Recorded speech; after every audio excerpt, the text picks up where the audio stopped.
Hello students, welcome back to my channel. जैसा कि आपको पता है, फॉरेन करेंसी ट्रांजैक्शन का सीरीज चल रहा है। पिछले दो वीडियोस में मैंने आप लोग को सिखाया था कि इंपोर्टर अपनी बुक्स में एंट्रीज किस तरीके से पास करता है। इस वीडियो में मैं आपको बताने वाला हूं जो एक एक्सपोर्टर होता है वो अपनी बुक्स में किस तरीके से एंट्रीज पास करता है। इसका मतलब, जब हम लोग पिछली बार एंट्रीज पास कर रहे थे तो इंपोर्टर के एंगल से सोच रहे थे कि इंपोर्टर क्या करता है। पहले परचेस करता है, तो हमने परचेस की एंट्री सीखी। देन वो इंस्टॉलमेंट पे करता है, तो हमने पेमेंट की एंट्री सीखी। ठीक है, तो जब वो परचेस करता था तो उसके पास गुड्स आता था, एंड जब वो पेमेंट करता था तो उसके पास से पैसा जाता था, तो हम लोग उसके अकॉर्डिंगली एंट्रीज करते थे। बट अब हम लोग बात कर रहे हैं एक्सपोर्टर। एक्सपोर्टर अगर देखो, इंपोर्टर के बुक्स में परचेज होता है, तो एक्सपोर्टर की बुक्स में सबसे पहले क्या होता है? सेल। एक्सपोर्टर के पास से गुड्स जाता है। सेकंड, अगर उसने माल बेचा है, सेल किया है, तो बदले में उसके पास पैसा आएगा। तो यहाँ पर पेमेंट हम लोग करते नहीं है, यहाँ पर हम लोग पेमेंट रिसीव करते हैं। ठीक है, यहाँ हम पेमेंट क्या करते हैं? पे करते हैं। यहाँ पर पेमेंट पेड, यहाँ पर पेमेंट रिसीव्ड। तो एग्जैक्टली अपोजिट करना है जो हम इंपोर्टर में करते थे। इंपोर्टर में परचेज होता था तो यहाँ पर हम लोग सेल करेंगे। इंपोर्टर पेमेंट पे करता था तो यहाँ पर हम लोग को पेमेंट मिलेगा। तो देखो, जब हम लोग इंपोर्टर की एंट्री करते थे ना, तो लॉजिक हम लोग इंपोर्टर के एंगल से लगाते थे। बट अब हमें किसके एंगल से सोचना है? एक्सपोर्टर के एंगल से। तो चलिए आगे बढ़ते हैं, जाते हैं सेल की तरफ। अब पहली एंट्री, जब सेल होगा तो सेल की एंट्री क्या आएगी? सेल की एंट्री है importer account debit to sales. Second, payment receive. Payment receive की एंट्री क्या होगी? Cash bank. अब तो आप लोग बोलोगे कैश बैंक अकाउंट डेबिट क्यों हुआ? देखो, कैश बैंक रियल अकाउंट है। जब पैसा आता है ना, तो कैश बैंक अकाउंट डेबिट होता है, because debit what comes in, credit what goes out. ये रियल अकाउंट का रूल है। इसलिए यहाँ पर क्योंकि पैसा आ रहा है तो cash bank account debit to किसके पास से आ रहा है? इंपोर्टर। इंपोर्टर एक इंसान है, उसका नाम होगा तो वो गिवर। वही सेम रूल। लेकिन हम लोग एंट्रीज याद कर लेते हैं कि सेल होगा तो एंट्री आएगी importer account debit to sales, and payment receive करेंगे तो cash bank account debit to importer. ये हमारी बेसिकली दो एंट्रीज रहने वाली है, जैसे मैंने आपको इंपोर्टर में सिखाया था। अगर आप ये वीडियो पहली बार देख रहे हो तो मैं आपको रेकमेंड करूंगा कि आई बटन पे आपको एक वीडियो मिल जाएगा इंपोर्टर के ऊपर, पहले उसे देखिए, समझिए, एंड देन फिर एक्सपोर्टर के ऊपर आइए। चलिए शुरू करते हैं एक एग्जाम्पल। चलिए, पहला एग्जाम्पल है एक्सपोर्टर का। पास journal entries for the following transactions in foreign currency in the books of Priyanka. अब हमको ये नहीं पता कि प्रियंका कौन है, इंपोर्टर है या एक्सपोर्टर, अब तक हमको पता नहीं है। बट ये बता दिया गया है कि हमको एंट्रीज पास करना है प्रियंका की बुक्स में। ओके चलिए, प्रियंका लिमिटेड एक्सपोर्टेड। एक्सपोर्टेड, अगर प्रियंका ने एक्सपोर्ट किया है तो प्रियंका क्या बन जाएगी? Exporter, because she exported. उसने एक्सपोर्ट किया ना, तो एक्सपोर्टर है। तो जिसको एक्सपोर्ट किया, ये जो जेरी ट्रेडिंग कंपनी है, ये क्या बन जाएगा? ये बन जाएगा हमारा एक्सपोर्टर या इंपोर्टर। ये भी एक्सपोर्टर, ये भी एक्सपोर्टर, ऐसा कैसे हो सकता है? अब आप सोच रहे होंगे सर, पहले तो आप यहाँ लिखते थे इंपोर्टर एंड बाद में एक्सपोर्टर होता था। ऐसा जरूरी नहीं कि हमेशा पहले वाला इंपोर्टर होगा या दूसरा वाला एक्सपोर्टर होगा, ऐसा नहीं होगा। अब देखो, यहाँ पर पहले वाला अगर एक्सपोर्टर है तो यहाँ पर दूसरा वाला अपने आप ही क्या बन जाएगा? इंपोर्टर। ठीक है, तो रट्टा मत लगाना कि पहला वाला हमेशा इंपोर्टर होगा दूसरा वाला हमेशा एक्सपोर्टर होगा, नहीं। ये याद रखना कि पहले वाला इंपोर्टर भी हो सकता है एक्सपोर्टर भी हो सकता है, डिपेंड करता है सिचुएशन और सम के ऊपर। यहाँ पर बोला था प्रियंका लिमिटेड एक्सपोर्टेड। एक्सपोर्टेड इसलिए ये एक्सपोर्टर, अगर ये एक्सपोर्टर है तो जेरी ट्रेडिंग कंपनी अपने आप क्या बन जाएगा? इंपोर्टर। ठीक है, ओके। क्या किया? Worth US dollars 90,000 on 10th January 2006, on which exchange rate was $1 is equals to 49.50। Information दे दिया गया है कि हमने सेल किया है, हमने एक्सपोर्ट किया है। ठीक है, फिर लोग बोल रहे पेमेंट देखो कैसे दिया, एक 25 जनवरी को दिया, एक 23 फरवरी को दिया, एक 24 मार्च को दिया, और एक दिया अप्रैल में। अप्रैल में मैं टिक नहीं करूंगा, जैसे मैंने आपको बताया था ना, इंपोर्टर में भी सेम दो फाइनेंशियल ईयर का सम है। ये हो गया हमारा FY1 और ये हो जाएगा FY2। FY2 मार्च के बाद जो भी एंट्रीज होती है वो सेकंड फाइनेंशियल ईयर की होती है, तो इसका मतलब फाइनेंशियल ईयर सेकंड में सिर्फ एक ही एंट्री है। ठीक है, ओके। अब नीचे क्या बोला है? Priyanka limited closes its books on 31 March. वैसे लोग नहीं भी बोलते तो भी हम लोग यही अज्यूम करते हैं कि हमारा जो ईयर एंड है वो 31 मार्च है। ओके, उस दिन एक्सचेंज रेट कितना था? एक्सचेंज रेट 31 मार्च को था 48.75। 48.75 क्या है हमारा एक्सपोर्टर के लिए 31 मार्च का क्लोजिंग का रेट। ओके, चलिए अब जाते हैं सम के अंदर। सबसे पहले तो हम लोग अपना जो इन्फॉर्मेशन है वो डाल देते हैं। यहाँ पर सबसे पहले क्या आएगा? Date, journal entries in the books of, किसकी बुक्स में आएगा? प्रियंका। और प्रियंका एक्सपोर्टर है या इंपोर्टर? एक्सपोर्टर। एक्सपोर्टर की बुक्स में मैंने बोला कि पहली एंट्री चेंज। पहले मुझे बताओ इंपोर्टर की एंट्री याद है क्या? इंपोर्टर की एंट्री क्या थी? Importer account debit to purchase, ऐसा कुछ था, क्या था? हाँ, purchase account debit to importer. तो उसका अपोजिट, वहां परचेज अकाउंट डेबिट होता था तो यहाँ पर सेल्स अकाउंट क्रेडिट हो जाता है टू सेल्स। वहां पर इंपोर्टर एक्सपोर्टर का नाम नीचे आता था, यहाँ पर इंपोर्टर का नाम ऊपर आता है। Importer account debit to sales. अगर लॉजिक नहीं लगाना है तो डायरेक्टली जो एंट्रीज मगअप किया उससे भी कर सकते हो ना। ये है ना यहाँ पर importer account debit to sales. तो मैंने तो यहाँ पर इंपोर्टर लिख दिया, लेकिन सब में इंपोर्टर का नाम दिया ना। इंपोर्टर का नाम क्या दिया? Jerry trading company. तो मुझे भी यहाँ पर क्या लिखना पड़ेगा? Jerry trading company. क्या हर सब में चेंज होता रहेगा नाम? हाँ, जेरी ट्रेडिंग कंपनी, शॉर्ट में लिख दिया मैंने JTC। डेट क्या दिया हुआ है सब में हम लोग को? डेट दिया हुआ है 10 जनवरी 2006, तो मैं भी लिख देता हूँ 10 जनवरी 2006। नरेशन बता सकते हो, नरेशन क्या आएगा? नरेशन आएगा being goods sold. Being goods sold. अभी कितना बेचा था? $90,000 का। डॉलर, हम लोग इंडिया में है ना, तो उस दिन एक्सचेंज रेट कितना था? 49.50। तो मैं लिख देता हूँ 49.50। तो अभी कैलकुलेट करते हैं कितना आता है। 90,000 इंटू 49.50 कितना आ रहा है? 44,55,000। तो मैं लिख देता हूँ 44,55,000, 4455,500। 44,55,000। ये हो गया अपना पहला जर्नल एंट्री खत्म। वहां होता था परचेज, यहाँ पर होता है सेल। सेल करने की एंट्री बताओ। Importer account debit to sales, ये क्रेडिट सेल्स है, ठीक है, क्योंकि रिसीवर है हमारा इंपोर्टर, इसलिए importer account debit to sales. Sales income है, नॉमिनल अकाउंट का rule debit all expenses credit all incomes. Rule wise, rule नहीं करना है, मगअप करो एंट्री, डायरेक्ट आगे बढ़ते हैं। चलो आगे जाते हैं। पेमेंट हो रहा है, पहला पेमेंट हो रहा है 25 जनवरी को। कोई टेंशन नहीं है, पहले डेट डाल देते हैं 25 जनवरी 2006। 25 जनवरी को हमने क्या किया? सेल किया। सेल करेंगे ना, तो देखो 10 जनवरी को सेल किया, 25 को पेमेंट रिसीव कर रहे हैं। पेमेंट देखो यहाँ पर भी लिखा हुआ है रिसीव, बड़े बड़े अक्षर में। रिसीव मतलब पैसा आ रहा है। डेबिट व्हाट कम्स इन, जो आ रहा है उसको डेबिट करो। तो कैश बैंक अकाउंट डेबिट, एक लाइन छोड़ के। टू, किसके पास से पैसा आ रहा है? इंपोर्टर। तो इंपोर्टर नहीं लिखना है यहाँ पर। यहाँ पर क्या लिखेंगे? Jerry trading company. चलो इसमें फुल फॉर्म लिख देता हूँ तुम लोग के लिए, Jerry trading company. Jerry trading company. अब अमाउंट कैसे निकालेंगे वो सबसे इंपॉर्टेंट है। देखो कितना डॉलर्स का पेमेंट किया है? 25,000। और जब पेमेंट किया तभी रेट क्या चल रहा था? 49.75। तो पहले तो देखो 25,000 का पेमेंट किया, तो यहाँ भी लिख देते हैं 25,000, यहाँ भी लिख देते हैं 25,000। अब मुझे बताने की जरूरत नहीं है वैसे। जब हम लोग है ना इंपोर्टर का सम करते ना, इंपोर्टर का, तो जो इंपोर्टर के सामने एक्सपोर्टर जो होता था ना, उसके सामने हम लोग है ना किसका नाम लिखते थे? बेस रेट लेते थे। वैसे इसमें भी बेस रेट है हमारे पास। ये जो जिस दिन हम लोग ट्रांजैक्शन करते हैं ना, हम जिस दिन हम लोग ट्रांजैक्शन करते हैं उसको क्या बोलते हैं पता है? कौन सा रेट बोलते हैं? बेस रेट, ठीक है। अब जब हम लोग इंपोर्टर की बुक में एंट्री करते थे ना, तो बेस रेट एक्सपोर्टर के सामने लिखते थे, ठीक है। अब हम लोग एक्सपोर्टर का ये कर रहे हैं ना, तो जो बेस रेट है वो किसके सामने आएगा? इंपोर्टर के सामने। अब देखो यहाँ पर नाम बताओ कहाँ है? नाम, नाम।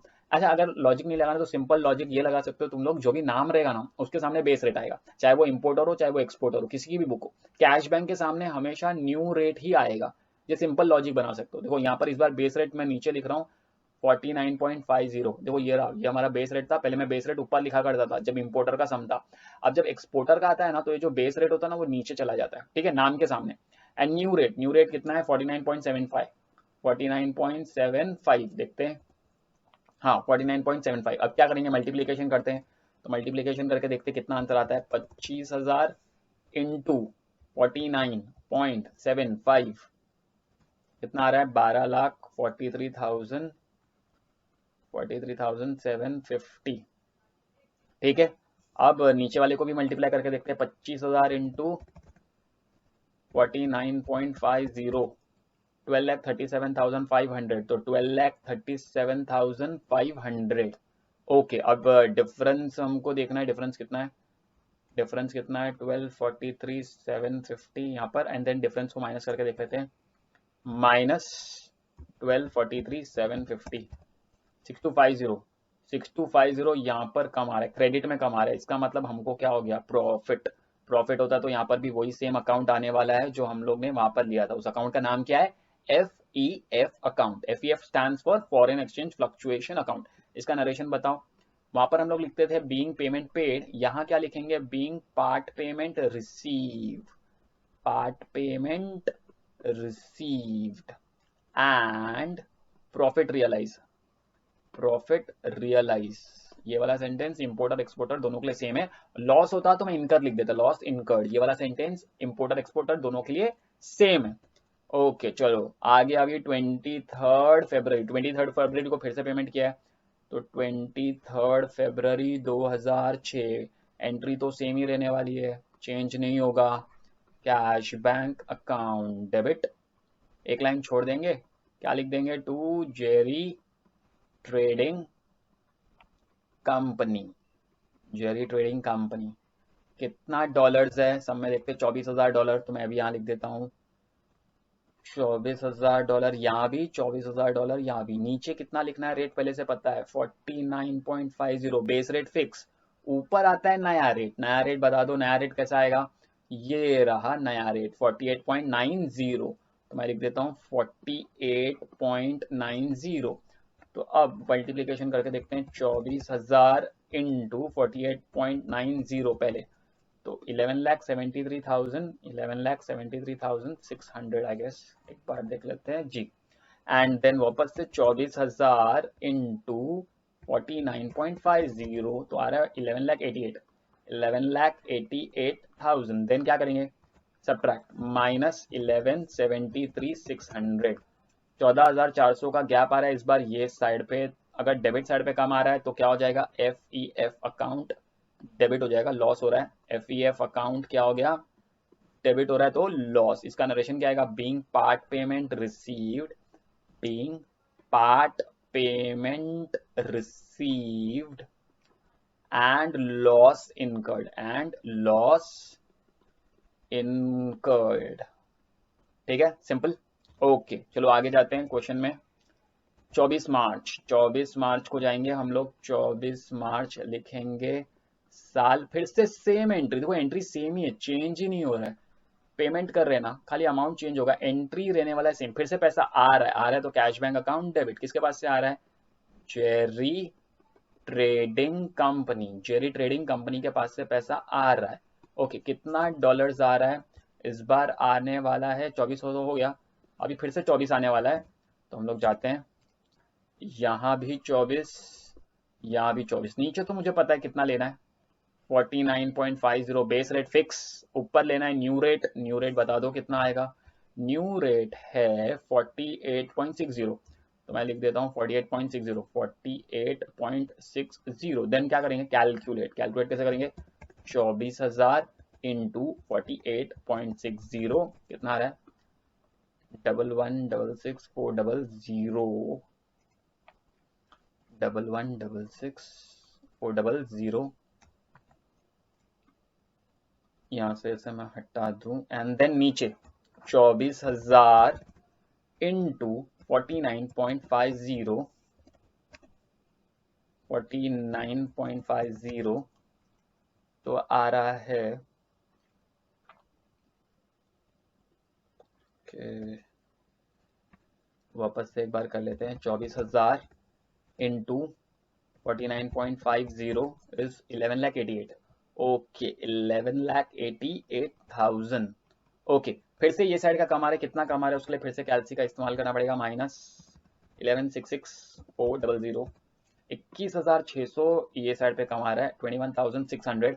क्या कर देंगे, F E F account debit, F E F account debit, being part payment received, part payment received and loss incurred, and loss incurred. हो गया हमारा 24 तारीख तक का, तो हमने फर्स्ट फाइनेंशियल ईयर की एंट्रीज कर ली है। अब देखो फर्स्ट फाइनेंशियल ईयर के बाद क्या होने वाला है वो हम लोग अभी से क्यों करें, ये जो फर्स्ट फाइनेंशियल ईयर के बाद होता है ना, मैंने आपको इंपोर्टर्स में भी 2 क्लास में कराया था बराबर, तो इसमें भी हम लोग 2 क्लास में करेंगे, लेकिन लेकिन लेकिन लेकिन एफ ई एफ अकाउंट तो बना सकते हैं ना। आपको मैंने बताया था कि अगर फाइनेंशियल ईयर एंड होता है तो उससे पहले हमें एफ ई एफ अकाउंट बनाना पड़ता है। ये कौन सा साइड है, डेबिट साइड, ये है आपका credit side, debit side and credit side. अब हम लोग को चेक करना है, देखो कैसे करते हैं एंट्रीज में, आपको बता देता हूँ। आपको चेक करना है क्या है ना, देखो ये वाली एंट्री में एफ अकाउंट है क्या, कहीं पे भी एफ दिख रहा है नहीं, क्या ये वाली एंट्री में एफ है, हाँ है, देखो ये रहा एफ अकाउंट, ये एफ अकाउंट है बराबर। अब ये जो एफ है ना वो टू में मतलब क्रेडिट हो रहा है, तो हम लोग जाएंगे एंड यहाँ जाके टू में है ना, तो यहाँ बाय में लिख देंगे, बाय में क्या लिखेंगे, बाय एफ अकाउंट। एफ ऐसा लिख सकते हैं क्या, एफ में एफ का नाम आ सकता है, नहीं एफ में एफ का नाम नहीं आ सकता, तो अब क्या करें, अगर एफ में एफ का नाम नहीं आ सकता, तो जैसे कि ये टू में है तो इसके अपोजिट डेबिट में कौन है, डेबिट में कैश बैंक, तो हम लोग जाते हैं और यहाँ लिख देते हैं बाय कैश बैंक अकाउंट। लेकिन अमाउंट कौन सा लेने का, जो एफ के सामने, एफ के सामने कितना है, देखो एफ के सामने है 6250, तो मैं लिख देता हूँ 6250, यहाँ डाल देते हैं 6250। चलो ये तो हो गया। अब आगे बढ़ते हैं, क्या इस एंट्री में एफ है, हाँ एफ डेबिट हो रहा है, देखो एफ डेबिट हो रहा है, तो एफ का डेबिट हो रहा है, तो कितना डेबिट हो रहा है, 14400। तो हम लोग जाएंगे डेबिट साइड में लिखेंगे टू जेरी ट्रेडिंग कंपनी। क्यों ऐसा, ये देखो नीचे अगर डेबिट हो रहा है तो डेबिट में नीचे क्रेडिट में कौन है, ठीक है, मतलब एफ डेबिट होता है ना तो उसके नीचे क्रेडिट वाला ले लेने का, एंड अगर क्रेडिट होता है तो डेबिट वाला ले लेते, लेकिन अमाउंट लेना जो एफ के सामने, ओके ये याद ध्यान रखना है, एफ के सामने 14400। ओके चलो ये भी हो गया। इसके बाद वाली एंट्री में एफ है, यहाँ पर फिर से एफ है, हाँ है, कितना एफ 21600, तो हम लोग यहाँ जाते हैं, डेबिट हो रहा था तो डेबिट साइड पे लिखेंगे टू जेरी ट्रेडिंग कंपनी, कितना आ रहा है 21600। अच्छा अभी टोटल नहीं कर सकते, जैसा मैंने आपको बताया था, याद है जब भी ईयर एंडिंग होता है ना तो ये पीएनएल की एंट्री तो हम लोग करते ही है, लेकिन पीएनएल की एंट्री करने से पहले मैंने आप लोग को ये भी सिखाया था, पेमेंट की एंट्री करने से पहले हम लोग को ये चेक करना पड़ता है कि प्रॉफिट हो रहा है या लॉस। जैसे फॉर एग्जाम्पल है ना, ये जो 17,000 है ना, 17,000 आना बाकी है, अप्रैल में आने वाला है, दूसरे फाइनेंशियल ईयर में आने वाला है, दूसरे फाइनेंशियल ईयर में, ठीक है। तो हम लोग क्या करते हैं, हम लोग अज्यूम करते हैं, आज के आज कंपैरिजन करते हैं कि बेस रेट के साथ कंपेयर करके चेक करते हैं कि आज के आज अगर आता है तो प्रॉफिट होता कि लॉस। वैसे बेस रेट है 49.50 एंड 31 मार्च का रेट है, 31 मार्च का रेट दिया ये रहा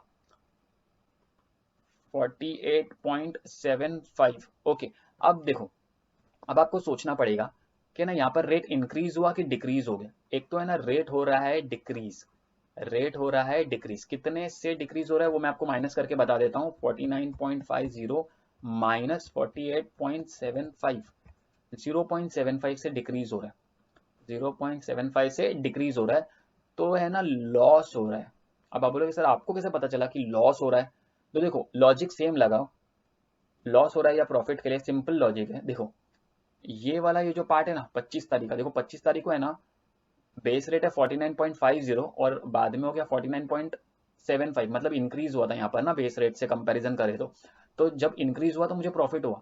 यहाँ पर अगर चेक करूँ तो नीचे था 50 और यहाँ पर था 48.90, ये 49.50, ये 48.90 है, मतलब यहाँ पर रेट डिक्रीज हुआ था तो मुझे लॉस हुआ, तो मैंने यहीं से उठा लिया। देखो जब आप इंपोर्टर का सम करो या एक्सपोर्टर का सम करो, वैसे नॉर्मल एक लॉजिक में देने वाला, लेकिन है ना ये आप गेस कर सकते हो डायरेक्टली, आपकी पहली दो तीन एंट्रीज में चेक करो कि रेट इंक्रीज डिक्रीज पे प्रॉफिट हुआ या लॉस हुआ, वही लॉजिक लगाना है। जैसे मैंने यहाँ पर भी वही लॉजिक बताया कि जब रेट डिक्रीज होता है ना एक्सपोर्टर के लिए तो उसको लॉस हो जाता है, ठीक है। कंसेप्ट भी बताऊंगा, लेकिन पहले हम लोग नॉर्मल लॉजिक लगा लेते हैं, क्योंकि यहाँ पर लॉस हो रहा है तो मुझे बताओ लॉस होगा तो एंट्री क्या आएगी, लॉस होता है तो एफ अकाउंट क्या हो जाता है, डेबिट हो जाता है, तो मैं यहाँ लिख देता हूँ F account debit, F account debit to, किसकी वजह से ये लॉस हो रहा है, कौन है हमारा इंपोर्टर, जेरी ट्रेडिंग कंपनी, तो जेरी ट्रेडिंग कंपनी। अमाउंट कैसे निकालना है वो मैं बताऊंगा, पहले डेट डाल देते 31 मार्च 2006। देखो पेंडिंग अमाउंट कितना है, पहले तो पेंडिंग अमाउंट बताओ 17,000 है, तो हम लोग जाएंगे यहाँ लिखेंगे 17,000 इंटू वो जो डिफरेंस है ना 0.75 वो लेंगे। 0.75 कैसे मिला था हम लोग को, देखो ये रहा 0.75, तो हम लोग जाएंगे यहाँ पर 17,000 इंटू 0.75 करते हैं, 17,000 इंटू 0.75 कितना आ रहा है 12,750, तो मैं लिख देता हूँ 12,750 यहाँ भी, 12,750 यहाँ भी। इसका नरेशन क्या आएगा, इसका नरेशन आएगा बीइंग लॉस रीवैल्यूड, ये रियल में हुआ नहीं, हम लोग रीवैल्यू कर रहे हैं, रीवैल्यूड। अच्छा मेरा एक सवाल है, क्या इसकी भी एंट्री हम लोग को पीएनएल में करनी पड़ती है, वो जो एफईएफ वाली होती है, हाँ इसकी भी एंट्री करते हैं, देन फिर वो पीएनएल वाली एंट्री आती है। तो चलिए जरा जाके देखते हैं वहां पर हमको क्या करना है। अब देखो ये रहा, यहाँ पर ये वाली एंट्री एफ क्या हो रहा है, डेबिट हो रहा है। तो मैं जाता हूँ यहाँ पर एफ अकाउंट के अंदर, डेबिट में क्या लिख देता हूँ, to Jerry trading company. Amount कितना आ रहा है, 12,750। तो मैं लिख देता हूँ 12,750। देन क्या करना है, टोटल करना है। देखो ये साइड का टोटल तो सिंपल है 6250। ये साइड का टोटल करने के लिए हम लोग को 12,750 प्लस 21,600 प्लस 14,400 तो आ रहा है 48,750। अब मुझे बताओ कौन सा बड़ा है, कौन सा साइड का बड़ा है। ये आ रहा था 48,750, 48,750, 48,750। तो मैं क्या करूँगा, 48,750 यहाँ भी लिखूंगा, 48,750 यहाँ भी लिखूंगा, एंड देन फिर इसको नीचे वाले से माइनस कर दूंगा। तो देखते कितना आता है, -6250, 42,500। तो मैं यहाँ लिख देता हूँ 42,500। ये कहाँ ट्रांसफर कर देंगे हम लोग, बाय प्रॉफिट एंड लॉस। इसकी जर्नल एंट्री एफ क्रेडिट है ना, तो एफ को क्रेडिट में ही लिख देंगे, एफ क्रेडिट रहेगा।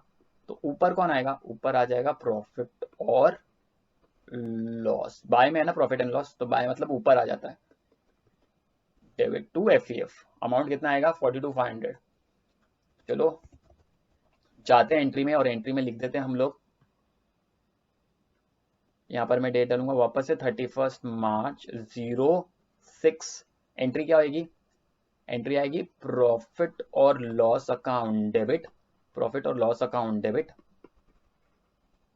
To F. अमाउंट आ रहा है 42,500, तो मैं लिख देता हूँ 42,500, 42,500। अब हमको करना है इसका पहले narration, being amount transferred, being amount transferred. ठीक है, यहाँ तक क्लियर है, यहाँ तक कोई कंफ्यूजन नहीं है। अब आगे जाते हैं, अब हम लोग अप्रैल की एंट्री करते हैं, बिकॉज हमारा ईयर चेंज हो गया है। 28 अप्रैल को 17,000 का पेमेंट, तो हम लोग एंट्री करते हैं 28 अप्रैल 2006। पेमेंट आ रहा है, सेम एंट्री जो हम लोग करते थे पहले ही, कैश या बैंक अकाउंट डेबिट, कैश या बैंक अकाउंट डेबिट, एक लाइन छोड़ के, टू जेरी ट्रेडिंग कंपनी। 17,000 यहाँ भी, 17,000 यहाँ भी। अब तक है ना हम लोग यहाँ पर बेस रेट लिखते थे, लेकिन मैं बता दूं अब बेस रेट चेंज हो गया है। सेकेंड ईयर में ना बेस ईयर चेंज हो जाता है, तो हम लोग का बेस रेट अब कितना रहेगा, पहले हमारा बेस रेट कौन सा था, 49.50, ये हमारा बेस रेट था। अब हमारा बेस रेट कौन सा है, ये 4875। तो मैं लिख देता हूँ 4875 इंटू 4875, 4875, सॉरी यहाँ पर नहीं आएगा, यहाँ पर तो न्यू रेट आता है। यहाँ पर रेट आएगा जो अप्रैल का रेट है, अप्रैल का रेट कितना है 48.90। तो मैं लिख देता हूँ 48.90। देखो ये जो तामझाम हमने किया था ना, ये जो इतना सोचा था प्रॉफिट होगा कि लॉस, वो इसीलिए किया था बिकॉज बेस रेट चेंज हो जाता है। ठीक है, नेक्स्ट ईयर में बेस ईयर चेंज हो जाता है। तो अभी हम लोग चेक करते हैं जरा, 17,000 इंटू 48.90 कितना आ रहा है, 8,31,300। एंड देन नीचे वाले को टोटल करें तो 17,000 इंटू 48.75, 828,750, 828,750। देन ये साइड पे कमा रहा है, कितना कमा रहा है, -831,300, 2250। तो मैं लिख देता हूँ 2250। यहाँ पर लिखेंगे टू एफ अकाउंट। नरेशन क्या आएगा, वही same, being part payment received, being part payment received and profit realised, profit realised. ये हो गया खत्म। एंड देन और कोई एंट्री है ही नहीं अप्रैल के बाद, अप्रैल लास्ट एंट्री है। तो जैसे मैंने आप लोगों को बताया था, अप्रैल के बाद फिर वो मई, जून, जुलाई, अगस्त, मतलब अगले साल मार्च तक, 31 मार्च तक कोई एंट्री नहीं रही ना। तो अभी हम लोग को क्या करना पड़ेगा, ये हो जाएगा 7 ना, ये ईयर देखना 7 हो जाएगा। अब हमको क्या करना पड़ेगा, ये एक एंट्री के लिए भी एक एफ बनाना पड़ता है। सिर्फ एक ही एंट्री है, एफ बनाएंगे हम लोग इसके लिए भी। अब देखो एक ही एंट्री और 2 में एफ, 2 में तो हम लोग कहाँ लिखेंगे, बाय में। बाय में क्या लिखना है, कैश बैंक अकाउंट। ये क्रेडिट साइड है, ये हमारा डेबिट साइड है। ठीक है, वापस एक बार मैं बता दूं, अगर 2 में है तो हम लोग को डेबिट का लेना पड़ता है। ठीक है, अमाउंट आएगा 2250। तो मैं लिख देता हूँ 2250, 2250। देन और कोई एंट्री नहीं, ये जीरो है, यहाँ पर 2250 है, 2250 बड़ा है, यहाँ भी 2250, यहाँ भी 2250, 2250 माइनस जीरो करेंगे तो यही आएगा, क्या लिख देंगे, 2P&L अकाउंट। ये तो सिंपल है। एफ इसकी एंट्री कैसे आएगी, F account debit to P&L, है ना। तो अब जाते हैं एंट्री कर देते हैं, F account debit to PNL, amount आएगा 22502250। देन इसका भी नरेशन क्या आएगा, being amount transferred, being amount transferred. यहाँ के हमारा सम खत्म, जर्नल का करो टोटल और एक्सपोर्टर का पार्ट खत्म। सिंपल। अगर आप इंपोर्टर अच्छे से कर ले तो एक्सपोर्टर करने में बहुत ज्यादा ही आसानी होगा, बिकॉज एग्जैक्टली ऑपोजिट है उसका। ठीक है, वहां पर हम लोग परचेज करते तो यहाँ सेल करते हैं, वहां पेमेंट पे करते हैं, यहाँ पर पेमेंट रिसीव करते हैं। बाकी एफईएफ उधर भी अगर डेबिट होता था लॉस होएगा तो, और यहाँ पर होता है लॉस होगा तो भी डेबिट, वहां पर प्रॉफिट होता तो भी क्रेडिट, यहाँ पर प्रॉफिट होगा तो भी क्रेडिट। एफईएफ का वही रहेगा, लॉस होगा तो डेबिट और प्रॉफिट होगा तो क्रेडिट। वो कैसे पता चलता है, वो आप लोग हमेशा हम लोग हमारी एंट्रीज करते हैं और उसके हिसाब से निकाल लेते हैं। ठीक है, तो चलिए इस वीडियो में इतना ही। अगर आपको वीडियो पसंद आया तो आपको पता क्या करना है, लाइक करो, सब्सक्राइब करो, शेयर करो अपने फ्रेंड्स के साथ, ताकि वो भी अकाउंटिंग फॉर फॉरेन करेंसी सीख सके।